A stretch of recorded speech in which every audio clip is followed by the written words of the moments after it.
말씀의 제목은 여호와의 말씀은 순결함이여 라는 제목으로 말씀을 나누려고 합니다. 여러분 잘 알다시피 이 세상은 하나님의 말씀으로 창조되었습니다.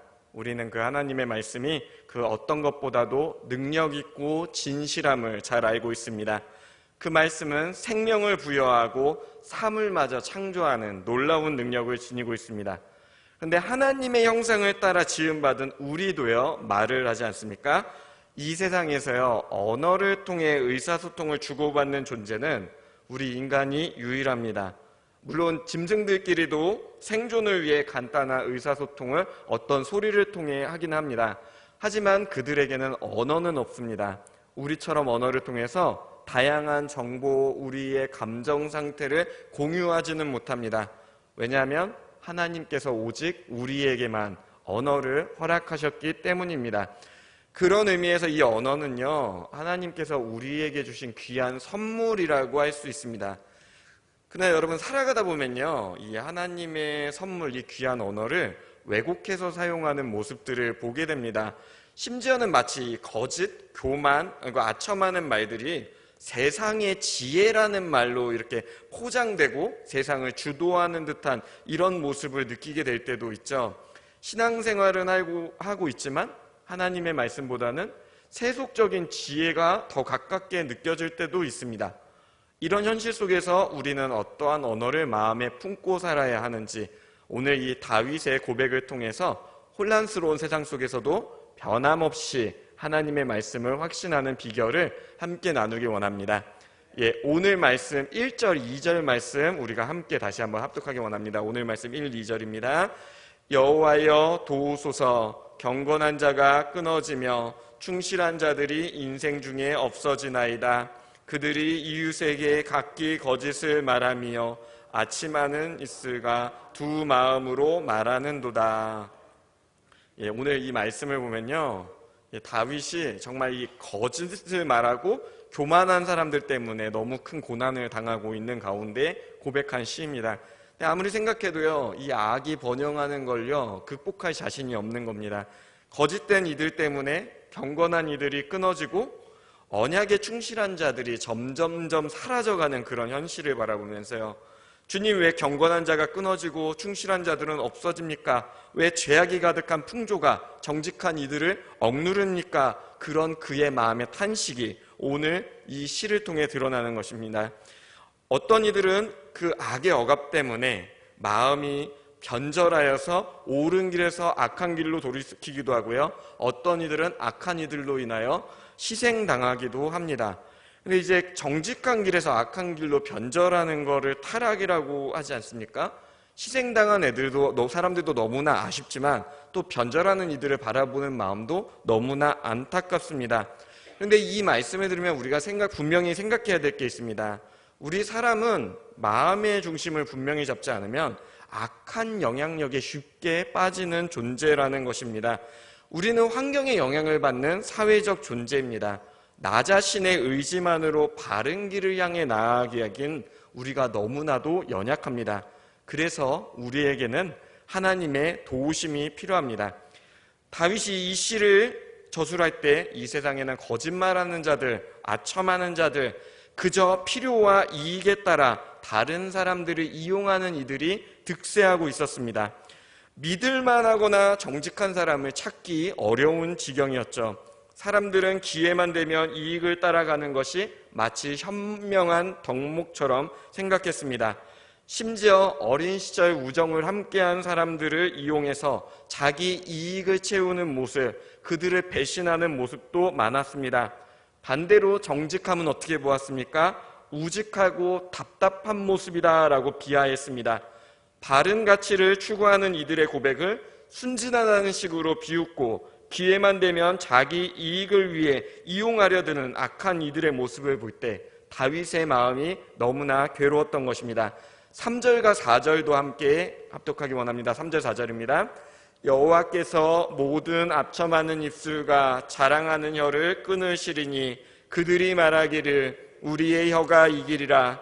우리 입술은 우리 것이니 우리를 주관할 자 누구리요 아미로다. 아멘.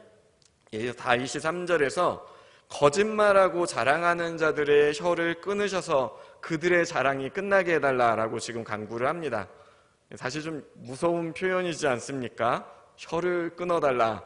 그런데 사실 그 당시 실제로 그만큼이나 악인들이 그들의 언어 속에 독을 품고 있었던 것입니다.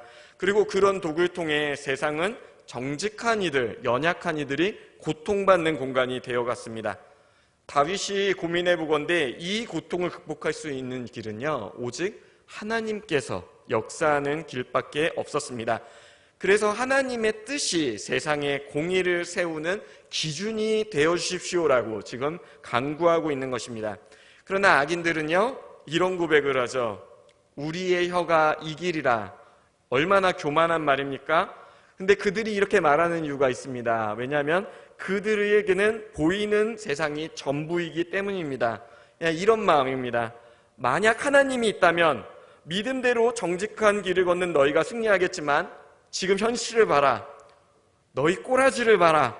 결국은 우리처럼 자기 유익을 위해 언어를 사용하고 사는 것이 지혜로운 것이다 라면서 그들은 하나님을 모독하고 이기적으로 자기 유익을 추구하는 심의 논리를 세상의 기준으로 살아가고 있습니다. 그런데 사실 입에 거짓과 탐욕을 뿜는 이들이 득세하는 것, 다윗의 시대만의 이야기입니까? 지금도 돌아보면요, 세상에 경건한 자들은 너무나 적어 보이고 하나님을 떠난 자들만이 득세하는 것처럼 보일 때가 있지 않습니까? 악은 언제나 세상 부귀영화, 권력과 손을 잡고 있는 것 같고 피해자는 평생 피해자로만 끝날 것 같고 정직한 자, 경건한 자가 손해보는 이 현실을 묵도할 때가 얼마나 많습니까? 기회만 있다면요, 어쩌면 우리도 그 이익에 득세하려고 생각을 갖고 있지는 않은지 돌아봐야 합니다. 그러나 사랑하는 성도님들, 이럴 때일수록 경건함으로 경건하지 않은 세상을 이겨내는 것이 참된 믿음임을 믿으시길 소망합니다. 여러분, 엘리야가 바알 선지자와 아세라 선지자 850명과 모여서 이제 누가 참 하나님인지 알게 하겠노라 대결을 벌린 사건을 여러분 잘 알고 계십니다. 그런데요, 그때요, 하나님이 직접 음성과 하나님의 살아계심을 증거하셨습니다. 하나님의 제단에 불이 내려왔고 많은 사람들이 그 앞에서 여호와가 참 하나님이시다라고 고백을 했습니다. 이제 850명을 처형할 때요, 순간요, 엘리야의 마음에 이런 게 있었습니다. 이렇게 하나님이 살아계심을 증거했으니 더 이상 악은 득도하지 못한다. 드디어 하나님의 승리하셨다. 이런 기쁨이 있었습니다. 그런데 정말 그랬습니까? 세상 권력자였던 이세벨이요, 그날요, 내가 오늘 내일 중으로 너를 반드시 죽이겠다라고 말했고요, 실제로 사람들이 움직였습니다. 하나님의 살아계심을 본 사람들 그 앞에선 그랬지만 당장 세상 권력자가 한마디 하니까요, 세상 권력자 따라갔습니다. 그 모습 본 엘리야가 얼마나 낙심했습니까? 도저히 감당이 안 됩니다. 그런 악인들에게요, 내가 비참하게 조롱당하고 그렇게 짓밟힐 이 미래를 생각하니까요, 낙심되는 겁니다. 도대체 나는 더 이상 살 희망이 없다. 차라리 주님, 내가 조카오니 지금 나를 죽여주옵소서, 이렇게 간청을 했습니다. 그때 하나님께서 엘리야에게 아니다, 지금 이 순간에도 남은 자들이 있다라고 말씀하셨습니다. 열왕기상 19장 18절 말씀 제가 읽어드리겠습니다. 그러나 내가 이스라엘 가운데에 7,000명을 남기리니 다 바알에게 무릎을 꿇지 아니하고 다 바알에게 입맞추지 아니한 자니라. 여러분, 당시 엘리야가 살던 북이스라엘의 인구 전체를 보면요, 그 중에 7,000명은 사실 너무나 적은 인원입니다. 그러나 아무도 남지 않았다고 낙심했던 엘리야의 생각에 비해서는요, 훨씬 더 많은 사람들이 하나님 앞에 영적인 순결을 지키고 있었습니다. 그리고 이제 남유다와 달리 북이스라엘은 완전히 하나님을 떠난 것처럼 그렇게 보였죠. 특별히 이 시대가 누가 지배하던 시대입니까? 아합왕과 이세벨이 이제 지배하던 시대이지 않습니까? 왕으로부터 백성 한 명 한 명까지 이 북이스라엘이 그 어느 때보다도 너무나도 타락한 시대였습니다. 도대체 아무리 둘러봐도 하나님의 뜻을 따라 살 수 없고 이들이 우상 숭배를 하지 않으면 하루도 살아갈 수 없을 것 같은 그런 악이 번영하는 시대였습니다. 그런데 아까 이 말씀의 의미가 무엇입니까? 그 가운데도 하나님께서 영적으로 순결한 이들을 한 명 한 명 계수하고 그들을 지켜보고 동행하고 계셨다는 것입니다. 엘리야, 네 눈엔 아무도 안 보이냐? 나는 이 땅 가운데 있는 그 7,000명을 보고 있다. 그들이 나와 함께하고 있다. 내가 그들을 지키고 있다. 두려워하지 말라. 이렇게 말씀하신 것입니다. 지금 이 순간에도요, 때로는 우리 삶의 현장, 교회에 모이지 않으면 세상에서 어떻게 저런 이들로 이런 악이 번영하는가 여러분 고민하실 것입니다. 때로는 저들과 같이 적당히 저렇게 살아야 옳지 않은가 라고 질문도 하실 것입니다. 그러나 우리를 초대하신 그 주님께서는요, 우리에게 좁은 문을 가라 하셨습니다. 그 좁은 문을 걸어갈 때 하나님께서 우리를 지키시고 우리와 동행하여 주실 줄 믿으시길 소망합니다. 앞에서 언급했듯이 하나님의 뜻대로 이제 경건한 삶을 살아간다는 게 어느 시대에 할 것 없이 어려운 일입니다. 현대인의 삶은 더 명확하죠, 여러분. 우리는요, 어려서부터 가장 많이 배우는 게 이익 추구입니다. 그래서 이익을 추구하고 그 생산성을 통해서 사람의 가치를 이제 추구하는데 너무나 익숙해져 있습니다. 여러분, 솔직하게 말씀드리면요, 주일날 하루 더 일하시면 여러분 수익이 늘어날 확률이 높습니다. 물론 하나님께서 너는 내가 정말 택해서 너 주일날 일하는 날은 손님을 안 보내겠어, 이런 경우도 있지만요, 안 그런 경우도 많습니다. 여러분, 하루를 더 일하면 수익이 일어납니다. 그리고 여러분, 각종 예배에 헌신할 시간, 그것을 뭔가 다른 것을 개발하면요, 그 다른 게 개발될 가능성도 큽니다. 쉼을 가지면은 여러분 다음 날 할 때 뭔가 활력소나 좀 더 건강하게 살 수 있겠죠. 피곤한 날 예배도 쉬고 철저한 계획 속에서 삶과 영적 생활을, 예배 생활을 잘 분배하면 적당히 여러분 굉장히 삶을 잘 구성할 수 있을 것입니다. 그런데요, 여기서 우리가 두려워해야 할 것이 있습니다. 여러분, 신앙생활은요, 타협하기 시작하면 우리의 마음 자체가 빠르게 무너질 수 있다는 사실을 기억하시기 바랍니다.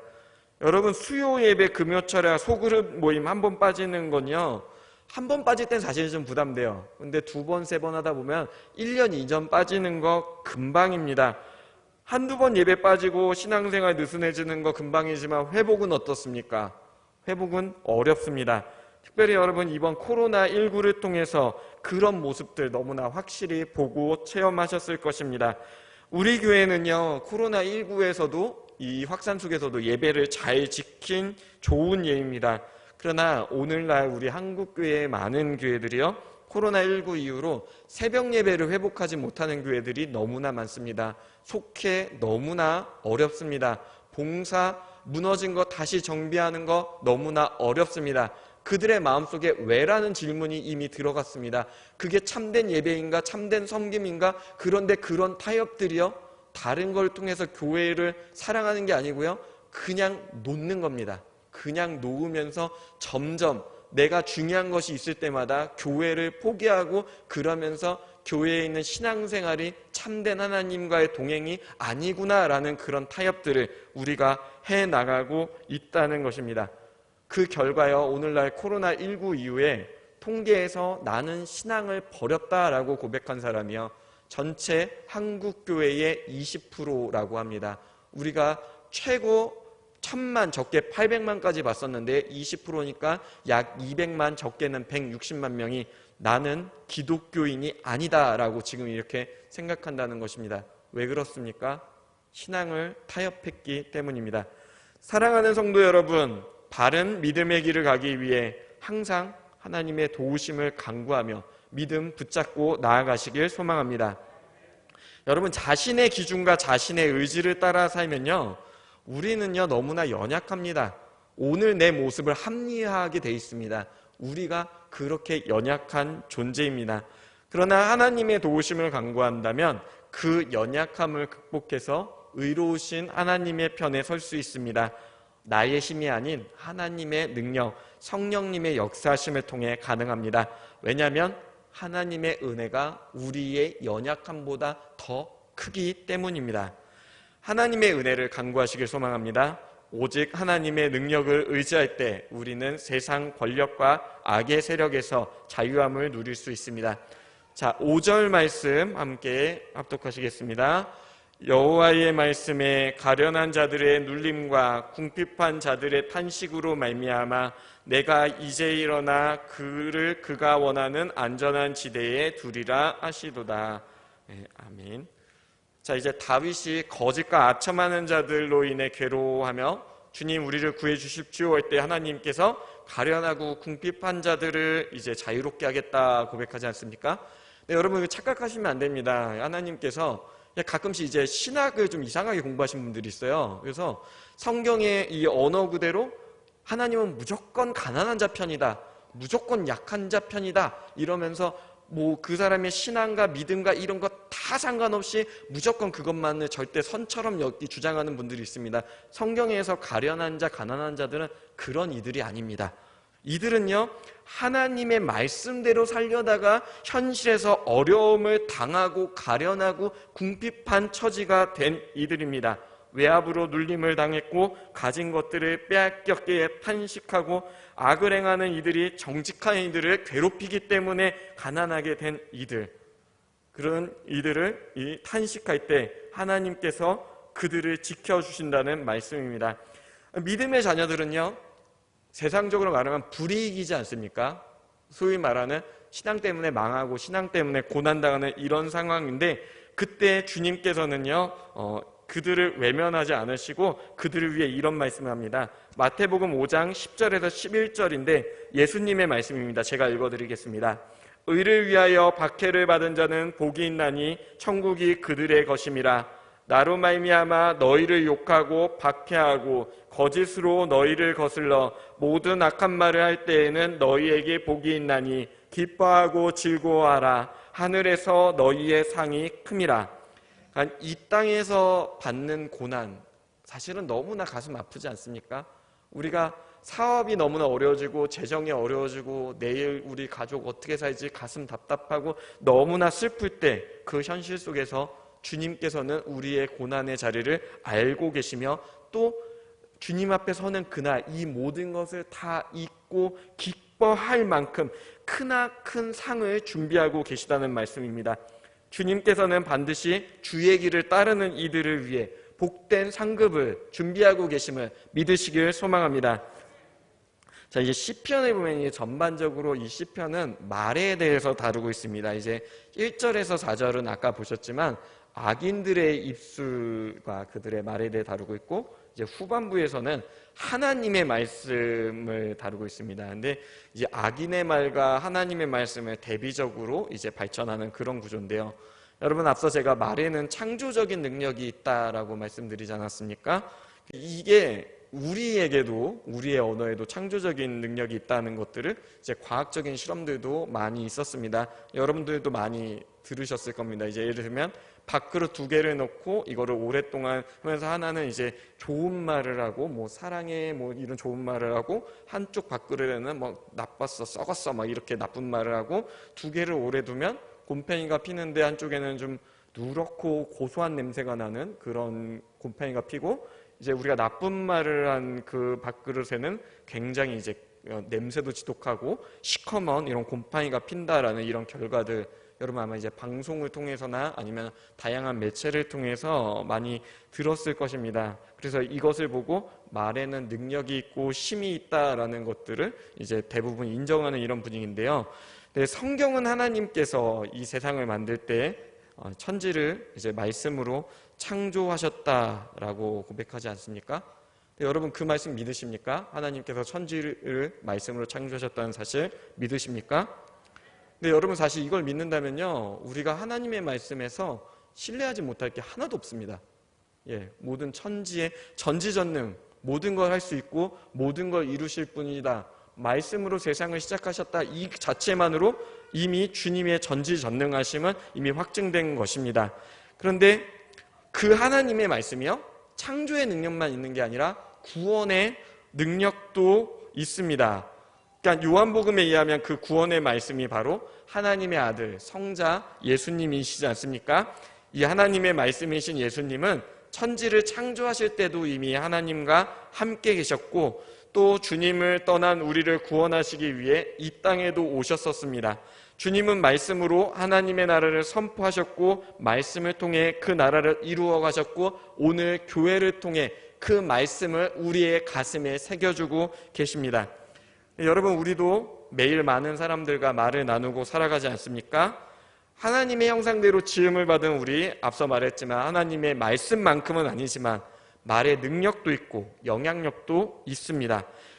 그래서 우리가 이 내 언어에 대해서 돌아볼 때 내가 과연 어떠한 언어 생활을 하는가를 돌아보셔야 됩니다. 내가 희망과 용기를 주는 말을 하는지 아니면 다른 말을 하는지죠. 여러분 아마도 여러분이 살면서 들은 말 중에 오랫동안 기억에 새겨놓고 싶은 좋은 말들이 있을 것입니다.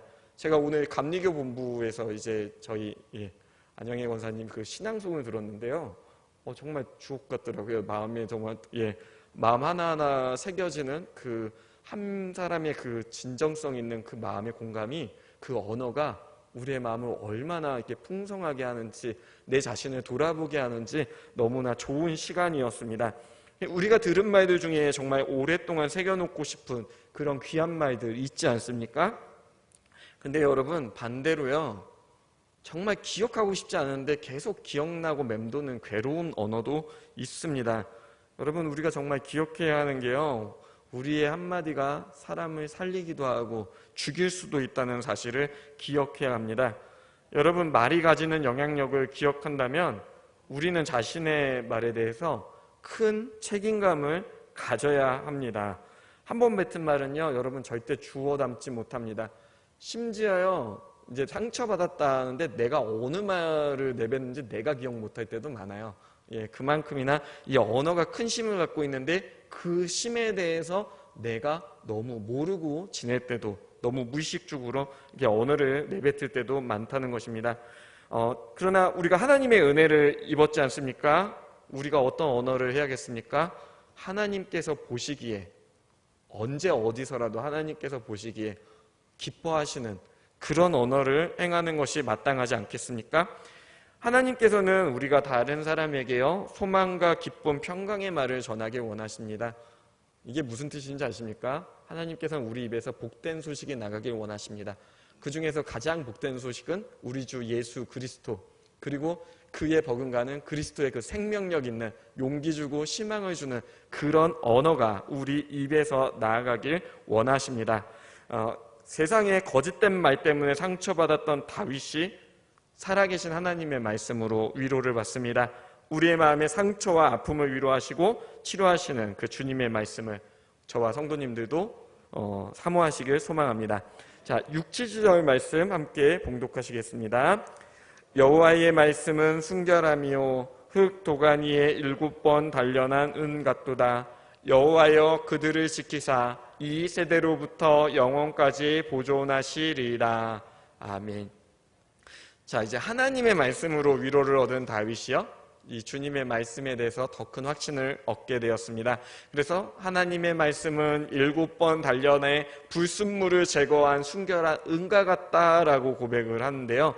근데 이 7이, 이 7이 진짜 숫자 7이 아닙니다. 여기서 말하는 건 당시 이스라엘인들이 생각할 때 완전함과 완벽함을 생각하는 숫자 7입니다. 그러니까 이스라엘 사람들이 이 말을 들으면 다윗이 이 은을 7번을 넣었다 뺐다, 이걸 생각한 게 아니라 정말 완전히 불순물이 제거되도록 이것을 오래도록 이제 담갔다, 이런 뜻으로 이해합니다. 중요한 것은요, 하나님의 말씀은 왜곡된 이해나 잘못된 의도가 없는 순수한 그분의 능력이라는 것입니다. 하나님은요, 미안, 내가 잘못 말했어, 미안, 그게 아니야, 이런 분이 아니십니다. 주님께서는 늘 분명하게 말씀하시고 그 말씀을 성취하시며 또 그 말씀을 통해 당신의 살아계심을, 그분의 신실하심을, 선하심을 증거하시는 분이십니다. 속임수와 거짓과 아첨으로 더러워진 세상의 말과 달리 하나님의 말씀은 전적으로 신뢰할 수 있습니다. 왜냐하면 그분의 말씀이 곧 그분 자체이시기 때문입니다. 그런 까닭에 다윗이 이 주님께 응답을 받았을 때 그의 마음에서 새로운 확신이 샘솟듯 일어났습니다.